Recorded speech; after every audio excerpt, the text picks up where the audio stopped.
They say the first person who truly sees you changes everything. For Tandiwe Mokoena, that person was her teacher. She was only 17. A girl from Soweto with big dreams and a quiet heart. He was Mr. Adam Daniels, 32, measured, kind, and always surrounded by books. He wasn't the kind of man who sought attention. He was thoughtful, calm, the type of teacher who stayed after class to explain poetry when no one else understood it. He was also married.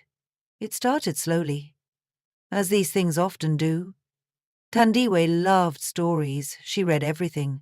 Chimamanda, Zaks Medei, even old dusty poetry books no one else touched.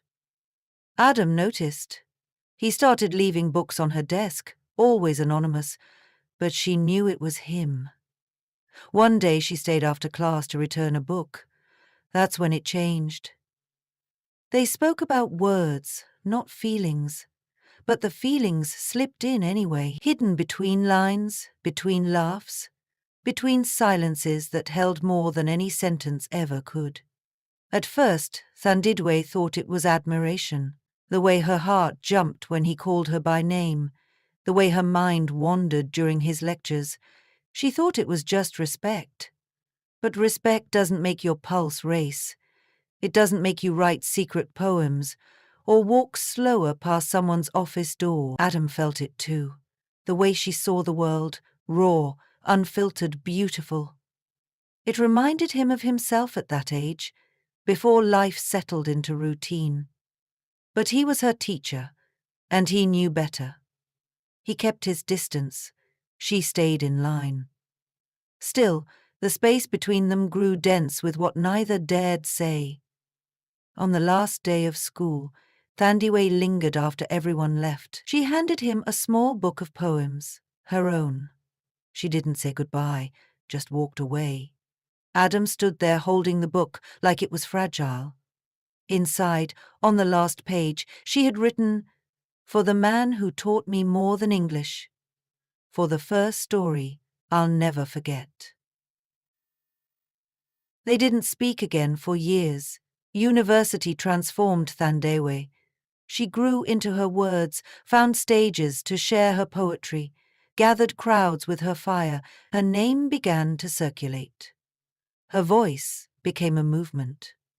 Adam followed her career from afar, quietly reading every article, watching every performance video she uploaded. He never told anyone. His marriage had grown quiet. Liesel, his wife, was often away. They talked, but only about bills or plans. The warmth between them had faded, and neither wanted to admit it. Adam often thought of Thandiwe, not with guilt, but with a soft ache. It was a literary festival in Cape Town that brought them back together. She was the headliner, he was a guest speaker. When he walked in and saw her on stage, his breath caught. She was radiant, older, wiser, but still her. After her performance, she spotted him in the crowd. Their eyes met. They talked that evening for hours, about everything, about nothing. When she laughed, he remembered every reason he had stayed away, and every reason he wished he hadn't. They kissed. It wasn't rushed, for a while, but something long denied has a hunger. What began as late-night conversations became visits, coffee turned into confessions, and one night, after a poetry event, they kissed. It wasn't rushed, it wasn't reckless, it was quiet, slow, honest, and everything changed. Adam knew the risk. He loved Thandiwe, but he wasn't free. And even though she had waited years, she wasn't a secret, not anymore. He promised to end it with Liesel, but promises are easier spoken than fulfilled. Liesel found the messages. She wasn't angry, she was tired. Tired of the silence in their home, tired of pretending.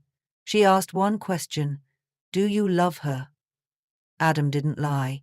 He packed his bags, not because of Thandiwe, but because the truth had been following him for years.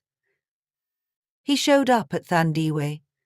Choosing love, he showed up at Thandiwe's apartment. He didn't bring flowers, just his heart. I didn't leave for you, he said. I left because I couldn't keep living halfway. But if you still want me, I'm yours. She didn't say anything. She just pulled him into a long, quiet hug.